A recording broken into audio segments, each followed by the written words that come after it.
Hi hello ನಮಸ್ಕಾರ friends. ನಾವು ಇವತ್ತು ಮಾಡ್ತಾ ಇರೋದು ಶಾವಿಗೆ ಪಾಯಸ. ಮೊದಲಿಗೆ ಒಂದು ಬಾಣಲೆಯನ್ನು ತಗೊಂಡು ಅದರಲ್ಲಿ ಸ್ವಲ್ಪ ಉಪ್ಪು ಹಾಕಿ ಅದರಲ್ಲಿ ಸ್ವಲ್ಪ ತುಪ್ಪವನ್ನು ಹಾಕಿ ತುಪ್ಪ ಬಿಸಿಯಾದ ನಂತರ ಶಾವಿಗೆಯನ್ನು ಹಾಕಿಕೊಳ್ಳಿ. ಶಾವಿಗೆಯನ್ನು ಚೆನ್ನಾಗಿ ಕಲಕಿ ಅದು ಕೆಂಪಗೆ ಆಗುವವರೆಗೂ ಹುರಿದುಕೊಂಡು,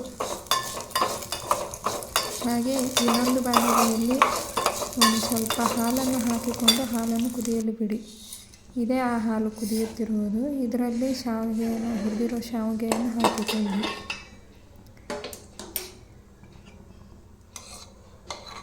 ಇದೇ ರೀತಿಯಾಗಿ ಹಾಲು ಮತ್ತು ಶಾವಿಗೆಯನ್ನು ಕುದಿಸುತ್ತಾ ಇರಿ. ಹಲೋ ಫ್ರೆಂಡ್ಸ್, ನನ್ನ ಚಾನಲನ್ನು ಸಬ್ಸ್ಕ್ರೈಬ್ ಮಾಡಿಕೊಳ್ಳಿ, ಶೇರ್ ಮಾಡಿ, ಕಮೆಂಟ್ ಮಾಡಿ. ಇನ್ನೂ ಚೆನ್ನಾಗಿರೋ ವಿಡಿಯೋಸ್ ಬರುತ್ತೆ. ಈ ಥರ ಕುದಿಯುತ್ತಾ ಇರುತ್ತದೆ ನೋಡಿ.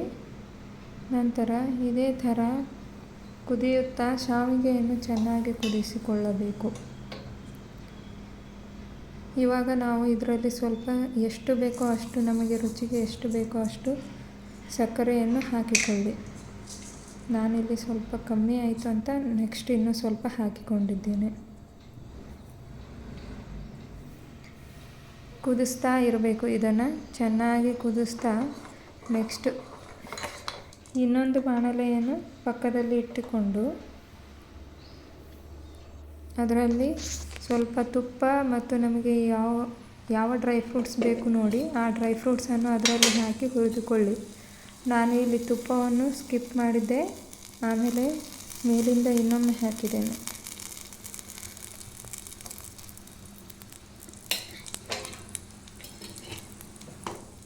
ನಮಗೆ ಈ ಡ್ರೈ ಫ್ರೂಟ್ ಸ್ವಲ್ಪ ರೆಡ್ ಆಗೋವರೆಗೂ ಹುರ್ಕೊಳ್ಬೇಕು. ಡ್ರೈ ಫ್ರೂಟ್ ರೆಡ್ ಆಗ್ತಾ ಬರುತ್ತಿದೆ. ಡ್ರೈ ಫ್ರೂಟ್ ರೆಡ್ ಆದಮೇಲೆ ಒಲೆಯನ್ನು ಆರಿಸಿಕೊಳ್ಳಬೇಕು. ಇದಾದ ನಂತರ ನಾವು ಕುದಿಯಲು ಇಟ್ಟಿರುವಂಥ ಆ ಶಾವಿಗೆ ಹಾಲು ಇರುವ ಪಾತ್ರೆಯಲ್ಲಿ ಡ್ರೈ ಫ್ರೂಟನ್ನು ಹಾಕಿಕೊಳ್ಳಬೇಕು. ಡ್ರೈ ಫ್ರೂಟನ್ನು ಹಾಕಿ ಸ್ವಲ್ಪ ನಿಮಿಷದ ನಂತರ ಅದನ್ನು ಫ್ಲೇಮ್ ಆಫ್ ಮಾಡಿ ಸ್ವಲ್ಪ ಏಲಕ್ಕಿ ಪುಡಿಯನ್ನು ಹಾಕಿ. ಇಲ್ಲಿ ಸ್ಕಿಪ್ ಆಗಿದೆ, ನಾನು ಹಾಕಿದ್ದೀನಿ, ಸ್ಕಿಪ್ ಆಗಿದೆ.